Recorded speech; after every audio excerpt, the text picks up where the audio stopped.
제2조 하나님께서는 무슨 수단을 통해 자신을 우리에게 알리시는가? 우리는 두 가지 수단을 통해 하나님을 알게 된다. 첫째로 우주의 창조, 보존, 통치를 통해서이다. 사도 바울이 로마서 1장 20절에서 말하듯이 우리는 우리 눈앞에 놓여진 가장 훌륭한 책으로 우주 안에 있는 크고 작은 모든 피조물들은 책에 쓰인 글자들처럼 우리로 하여금 하나님의 보이지 않는 것들, 즉 하나님의 능력과 신성에 대해 깊이 생각하도록 이끈다. 만물은 인간으로 하여금 하나님을 알게 하기에 충분하며 따라서 인간은 변명할 수 없다. 둘째로 하나님께서는 자신의 거룩하고 신적인 말씀을 통해 자신을 더욱 분명하고 온전하게 우리에게 알리시며 이 땅에서 우리에게 필요한 만큼 알게 하셔서 하나님의 영광과 우리의 구원이 되게 하신다. 죄는 살아계신 하나님의 자기 계시를 억누르고 왜곡합니다. 벨직 신앙고백서가 자연신학을 가르치는 것입니까? 제2조는 다음과 같이 말합니다. 우리는 두 가지 수단을 통해 하나님을 알게 된다. 첫째로 우주의 창조, 보존, 통치를 통해서이다. 둘째로 하나님께서는 자신의 거룩하고 신적인 말씀을 통해 자신을 더욱 분명하고 온전하게 우리에게 알리신다. 그러므로 우리는 하나님의 창조로 인해 그분을 알 수 있습니다. 그러나 그분을 좀 더 온전히 알기를 원한다면 성경을 들여다보아야 합니다. 분명히 창조는 자신의 창조주에 대해 말합니다. 하나님이 아니면 우주와 각 새 생명의 신비를 무엇으로 설명할 수 있겠습니까? 별들을 보십시오. 궤도를 따라 돌고 있는 행성들의 복잡성과 완벽한 균형에 대해 생각해 보십시오. 그 균형들이 얼마나 섬세한지 수백만 마일이나 떨어져 있는 하늘의 물체들이 움직임을 정확히 예상할 수 있습니다. 이것이 하나님의 손길에 대해 말해주는 것이 아니면 무엇이겠습니까? 게다가 여전히 하나님은 이 우주의 보존과 유지에 긴밀하게 관여하고 계십니다.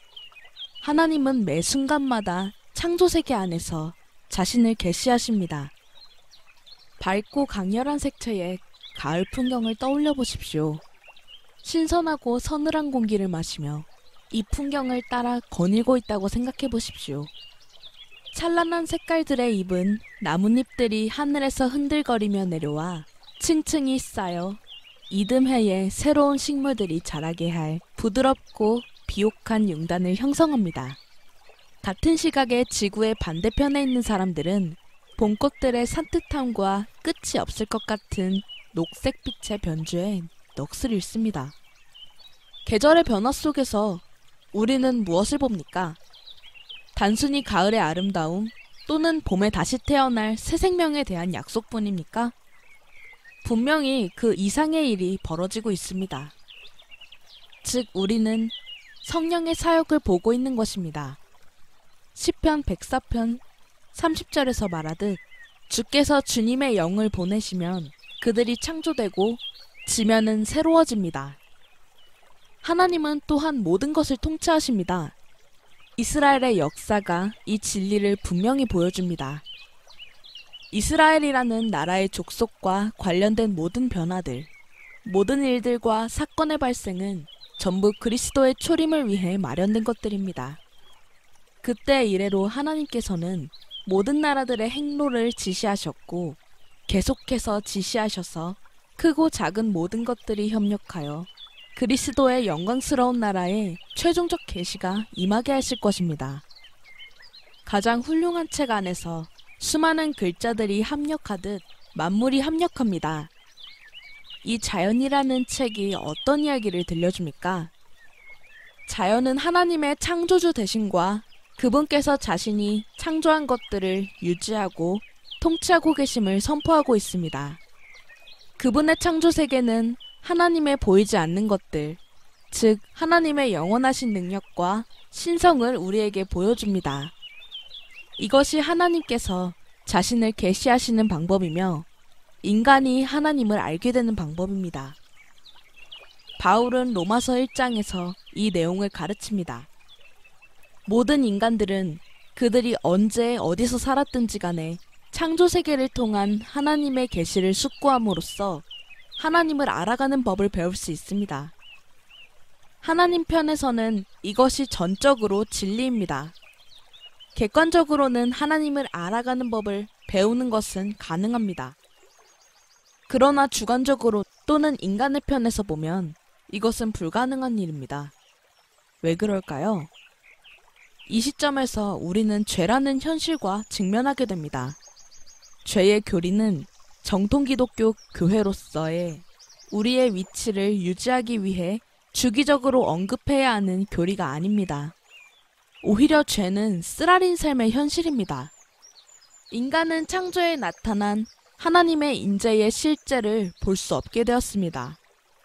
우리는 하나님께서 만물을 창조하시고 통치하시고 유지하신다는 가장 확실한 증거들에 둘러싸여 살아가고 있지만 정작 그것을 보지 못합니다. 평범한 사람 아무나에게 이것이 사실인지 아닌지를 물어보십시오.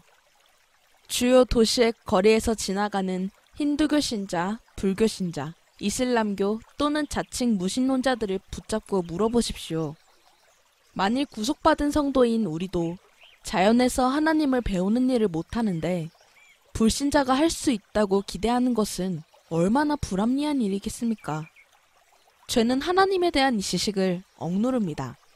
그럼에도 불구하고 우리는 하나님에 대한 이런 지식을 완전히 억누르지는 못합니다.